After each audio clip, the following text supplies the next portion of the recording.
Hello friends, आज की इस वीडियो में मैं आपको बताऊंगा कि अगर आप स्विगी में एक डिलीवरी पार्टनर बनते हो तो जो आपकी सैलरी होती है वो स्विगी कंपनी आपके बैंक अकाउंट में कब ट्रांसफ़र करती है। तो सबसे पहले मैं आपको बता दूं कि स्विगी कंपनी में कोई फिक्स सैलरी नहीं होती है। जो भी होता है, जैसे मान लीजिए कि आपने जितने ऑर्डर की डिलीवरी की है उसके बदले में जो भी आपको अर्निंग मिली है या जो आपका पे आउट बना है वो पे आउट ही होता है। इसमें कोई आपको फिक्स सैलरी नहीं मिलती है। बाकी मैं आपको एक बात बता दूं कि सैलरी आपकी कब आती है और वो कंपनी कैसे काउंट करती है। तो मैं आपको बता दूं कि जैसे मान लीजिए कि आज के दिन मंडे है और मंडे से लेके संडे के बीच में आप जितने भी काम करोगे, मतलब जितने भी दिन काम करोगे या जितने ऑर्डर की भी आप डिलीवरी करते हो, तो मान लीजिए कि मंडे से लेके संडे के बीच में आपने 3,000 रुपये काम किया है, 4,000 रुपये काम किया है, 5 का काम किया है, जितने हज़ार का भी आपने काम किया है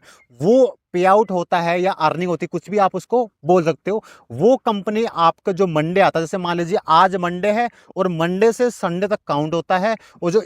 संडे के बाद जो अगला मंडे आएगा, मतलब कि जैसे संडे तक का काउंट होता है, संडे के बाद और मंडे से नेक्स्ट वीक स्टार्ट होता है, तो जो अगला मंडे आएगा उस मंडे को आपके अकाउंट में आ जाएगी। जैसे कि मान लीजिए कि आज 1 तारीख को मंडे है और मान लीजिए कि 7-8 तारीख को संडे आ गया और 9 तारीख को आपके बैंक अकाउंट में सैलरी आ जाएगी। और इसी प्रकार से जो अगला वीक रहेगा, जैसे मान लीजिए कि अगला जो संडे है वो है 15 तारीख को, तो 16 तारीख को अगले वीक का पे आउट जो आपके अकाउंट में आ जाएगा। बाकी मैं आपको एक बात बता दूं कि जैसे मान लीजिए कि कस्टमर से आपने कैश लिया, क्योंकि मान लीजिए कि कुछ ऑर्डर कैश के आते हैं जिसको सीओडी ऑर्डर बोलते हैं, कैश ऑन डिलीवरी अगर कस्टमर ऑर्डर करता है तो वो कस्टमर से अपन कैश लेते हैं। और वो कैश लेने के बाद वो वाला कैश अगर अपन अपनी आईडी में वापस से अपने गूगल पे, फोन पे, पेटीएम से किसी से भी अगर वापस जमा नहीं करते हैं, तो कंपनी करती क्या कि जो मंडे आता है, संडे की रात को जो आपने कस्टमर से कैश लिया है वो सारा कैश आपके सैलरी में से माइनस कर देगी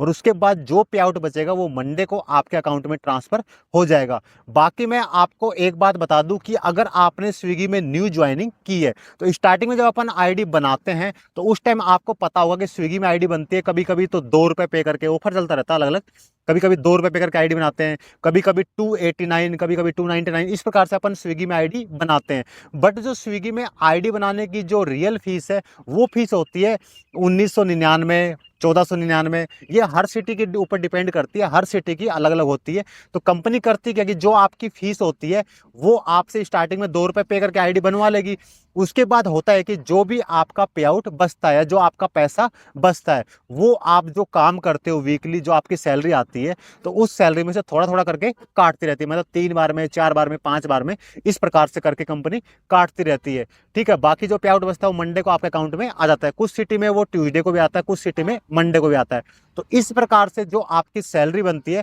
वो स्विगी कंपनी आपका वीकली काउंट करती है, मतलब मंडे से संडे तक काउंट करेगी और संडे के बाद जो अगला मंडे आएगा उस मंडे को आपके बैंक अकाउंट में ट्रांसफर कर देती है। तो इस वीडियो में मैंने आपको प्रॉपरली बता दिया है कि अगर आप स्विगी में डिलीवरी पार्टनर बनते हो तो जो आपकी सैलरी रहेगी या जो आपका पे आउट रहेगा या आपकी अर्निंग रहेगी वो स्विगी कंपनी आपके बैंक अकाउंट में कब ट्रांसफर करती है। फिर भी आपको इस वीडियो को लेके कोई भी डाउट वगैरह, कोई कंफ्यूजिंग वगैरह हो तो सिंपल सा इस वाली वीडियो के नीचे कमेंट कर देना। अगर आपको ये वाली वीडियो अच्छी लगी हो तो इस वीडियो को लाइक कर देना। बाकी मैं आपको एक बात और बता दूं कि अगर आप हमारे चैनल पर नए हो तो चैनल को सब्सक्राइब करना ना भूलें। तो इस वीडियो में अब तक के लिए इतना ही, मिलते हैं किसी नए वीडियो में नए टॉपिक के साथ, तब तक के लिए बाय बाय।